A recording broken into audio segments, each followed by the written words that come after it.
Hello everyone, आज हम सीखेंगे प्रेजेंट कंटिन्यूअस टेंस। तो प्रेजेंट कंटिन्यूअस टेंस का ट्रांसलेट हिंदी टू इंग्लिश में कैसे करते हैं आज हम सीखेंगे। तो प्रेजेंट कंटिन्यूअस टेंस की पहचान: जिन वाक्यों के अंत में रहा है, रही हैं, रहा हूँ, रहे हैं आदि शब्द आते हैं वह प्रेजेंट कंटिन्यूअस टेंस होता है।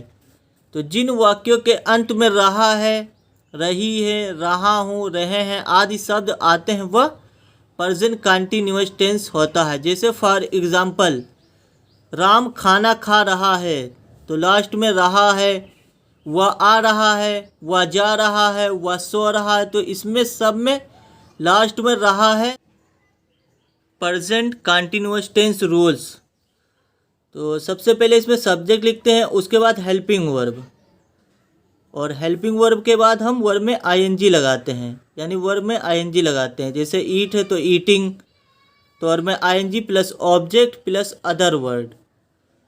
तो helping verbs is am are का प्रयोग करते हैं। हम तीनों का अलग तरीके से प्रयोग करते हैं। जैसे इज का प्रयोग हम थर्ड पर्सन के लिए करते हैं, यानी तीसरे पर्सन के लिए। जैसे ही, सी, इट व नेम के साथ करते हैं।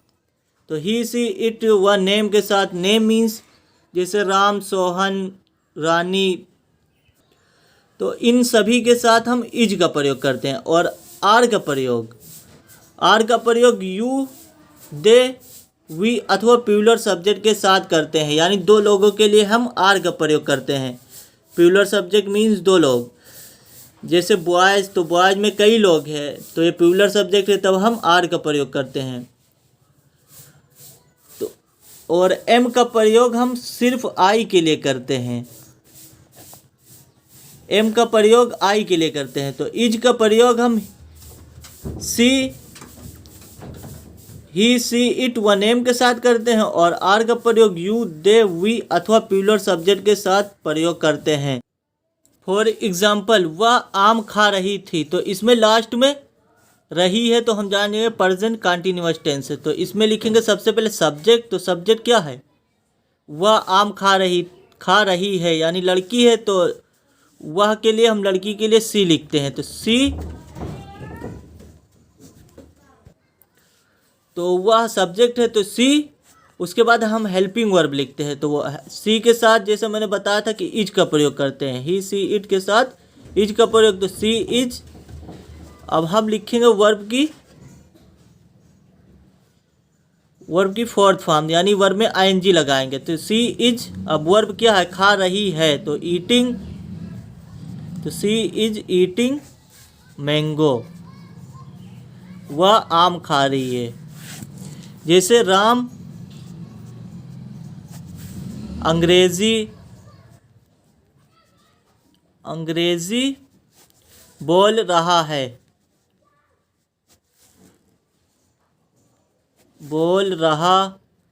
है, तो इसमें भी लास्ट में रहा है, तो हम जान जाएंगे कि ये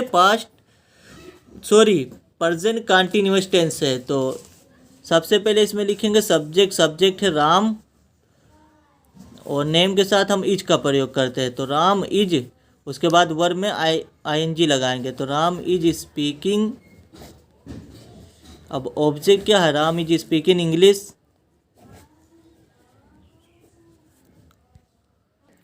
फॉर एग्जाम्पल, वह सो रही है, तो लास्ट में रही है, तो हम जान जाएंगे कंटिन्यूअस है। तो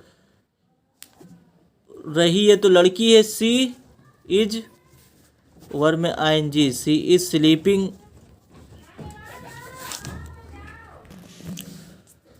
तो तुम गाना गा रहे हो, तो तुम के लिए हम यू का प्रयोग करते हैं, तो यू। उसके बाद हम हेल्पिंग वर्ब आर का प्रयोग, यू आर सिंगिंग सॉन्ग। तो तुम गाना गा रहे हो, यू आर सिंगिंग सॉन्ग। अब जैसे राम गाना गा रहा है, तो हम लिखेंगे राम। उसके बाद हम नेम के साथ इज का प्रयोग करते हैं, Ram is singing song, Ram is singing song. यहाँ पर हम नेम के साथ आर का प्रयोग नहीं करेंगे। जैसे मैं गाना गा रहा हूँ, तो आई, उसके बाद हम हेल्पिंग वर्ब एम का प्रयोग करेंगे, तो I am singing song. I am singing song. जैसे वह आ रही है, तो आ रही है लास्ट में रही है तो लड़की है, हम जान जाएंगे तो लिखेंगे सब्जेक्ट सी, उसके बाद हेल्पिंग वर्ब इज का प्रयोग करते हैं, सी इज कमिंग। अब जैसे मैं आ रहा हूँ तो आई एम कमिंग लिखेंगे, आई एम कमिंग, आई के साथ हम एम का प्रयोग करते हैं, तो आई एम कमिंग। अगर राम आ रहा है तो लिखेंगे राम, और राम के साथ हम इज का प्रयोग करते हैं नेम के साथ, तो राम इज कमिंग। अब जैसे वह आ रहा है तो लिखेंगे, वह के लिए ही लिखेंगे, लड़के के लिए हम ही लिखते हैं, लड़की के लिए सी लिखते हैं, तो वह आ रही है तो सी इज कमिंग। तो इस तरह से हम प्रेजेंट कंटीन्यूअस टेंस को बनाते हैं। जैसे तुम आ रहे हो तो यू, उसके बाद हम लिखेंगे आर, यू आर कमिंग। तो इस तरह हम प्रेजेंट कंटीन्यूअस टेंस बनाते हैं। पहले सब्जेक्ट, उसके बाद हमने लिखा है हेल्पिंग वर्ब, उसके बाद वर्ब में आईएनजी प्लस ऑब्जेक्ट लिखना हो लिख दो। तो इस तरह से हम प्रेजेंट कंटीन्यूअस टेंस बनाते हैं।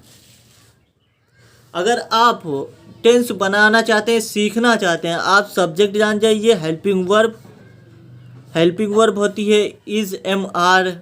जैसे प्रेजेंट इंडेफिनिट टेंस में अभी आपने सीखा डू डज का प्रयोग करते हैं हम हेल्पिंग वर्ब।